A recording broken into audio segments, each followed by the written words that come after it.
Hello नमस्कार सभी को, गुड इवनिंग। आप लोगों का स्वागत है एडुकेयर एकेडमी 0.2 पे।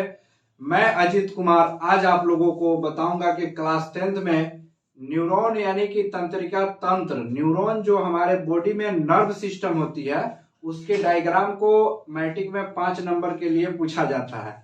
तो कुर्सी की पेटी बांध लीजिए, तूफान आने वाला है। इस बार एडुकेयर एकेडमी आप लोगों के साथ मिलकर मैट्रिक एग्जाम में सीधे क्वेश्चन धमाल मचाएगा एकदम। इस तंत्रिका तंत्र की संरचना को आप लोग बनाएंगे अपने कॉपी पे। एनसीईआरटी के बुक में यह सचित्र वर्णन दिया गया है और यहाँ पे मैंने भी अपने हाथों से इस डायग्राम को बना करके बताया हूँ, जिसके चर्चा अभी मैं करूंगा कि इसको आप लोग किस प्रकार बनाए। वह विद्यार्थी जो इस फिगर को बना लेगा अपने बोर्ड एग्जाम के कॉपी में, वह विद्यार्थी सर्वश्रेष्ठ माना जाएगा, उसको 5 में 5 नंबर मिलेगा। तो देखिएगा ध्यान से कि इसको तंत्रिका तंत्र की रचना कैसे करते हैं। तो यहाँ मामूली सी डायग्राम है, यह वी आकार की डायग्राम को बना लेना है।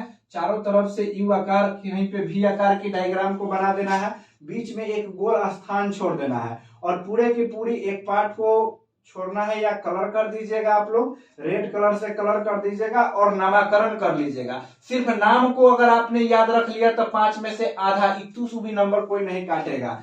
केंद्रक है इसका नाम, यह खाली स्थान जो है बीच में यह खाली घेरा है, इसका नाम केंद्रक है। और यहाँ पे एक डंटी डंटी टाइप का जो निकला हुआ आप देख रहे हैं, यानी कि सेम के लतर टाइप के देख रहे हैं, यानी मेरे उंगली में 5 निकला हुआ है इधर उधर। इस चीज को द्रुमिका बोलते हैं। उंगली की आकार की जो होती है या कीड़ा मकोड़ा की जो छोटे छोटे पैर होते हैं उसकी संरचना को द्रुमिका बोलते हैं। और यहाँ पे बीच में जो यह आकृति है इसको कोशिका काय बोलते हैं। और यहाँ पे जो यह आकृति है, यह आकृति मकड़ी की तरह जो जाल बनाया हुआ है, इसके बीच में जो स्थान है उसको द्रविका कक्ष बोलते हैं, द्रविका कक्ष बोलते हैं। और यह उभरा हुआ आकृति को माइलिन आवरण बोलते हैं। और ध्यान दीजिएगा, यह फिगर नीचे कट रहा था इसलिए मैं इसको यहाँ पे आपके सामने में बना दे रहा हूँ और यहाँ वीडियो से यह कट रहा था। इसको तंत्रिका अंतिम सिरा बोलते हैं। तो दाहिने तरफ से देखिए कितना याद करना है, 1 2 3 4 5 6 गो नाम है। बस यह 6 नाम को रट लीजिएगा।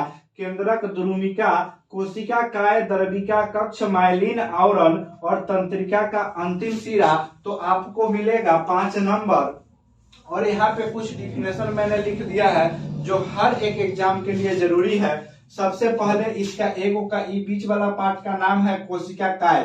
कोशिका काय, इसके नाम को आप लोग याद कर लीजिएगा। उसके बाद में संवेदी तंत्रिका कोशिका किसको कहते हैं? संवेदी, सुनने से ही लग रहा है कि संवेदन कोशिका होगा, संवेदनशील होगा, सूचनाओं का आदान प्रदान करता होगा। तो संवेदी तंत्रिका कोशिका का मतलब होता है कि शरीर के विभिन्न भागों में यह सूचनाओं को मस्तिष्क तक पहुंचाता है, यानी कि शरीर के विभिन्न भागों से सूचनाओं को इकट्ठा करता है और मस्तिष्क तक पहुंचाता है। उसे क्या बोलते हैं? उसे क्या बोलते हैं? संवेदी तंत्रिका कोशिका बोलते हैं। यानी कि देखिएगा, यहाँ पे मैंने दबाया इसको, अपने हाथ को यहाँ पे तो दबाया, दर्द हुआ, लेकिन मस्तिष्क के अंदर अनुभूति हुआ कि तुम्हारे हाथ पे कुछ बैठा हुआ है जो तुम्हें डंक मार रहा है। तो इसी कोशिका को हम लोग संवेदी तंत्रिका कोशिका बोलते हैं। उसके बाद प्रेरक तंत्रिका कोशिका। आपके मन में ख्याल आता है कि कोई बच्चा यहाँ पे रो रहा है, उसको एक लपड़ खींच देना है, सीधे एक लपड़ जड़ देना उसके गाल में। तो यह ख्याल मस्तिष्क ने आपके हाथ को सूचना भेजा कि मारो इसे एक झापड़ मारो। तो यह काम प्रेरक तंत्रिका कोशिका के है, क्योंकि यह कोशिका आपको सूचनाओं के माध्यम से आपके हाथों को प्रेरित किया दूसरे को पीटने के लिए। यह मस्तिष्क से आदेशों को पेशियों तक पहुंचाता है। समझे बात को? चलिए, उसके बाद है बहुध्रुवी तंत्रिका कोशिका। यह बहुध्रुवी तंत्रिका कोशिका यह संवेदनाओं को मस्तिष्क की तरफ और मस्तिष्क से पेशियों की तरफ ले जाने का काम करती है। तो मैंने सभी का चर्चा कर दिया और यह फोटो बना दिया। विद्यार्थी महोदय, आप लोगों से आग्रह है कि आप लोग इस चित्र को एकदम अच्छे ढंग से अपने कॉपी में बनाएंगे और कह देंगे अपने बिहार बोर्ड वालों से, कॉपी चेक करने वालों से, कि इस बार अपने कुर्सी की पेटी बांध लेना, तूफान आने वाला है। एडुकेयर एकेडमी की तरफ से टॉपर की लिस्ट लगेगी।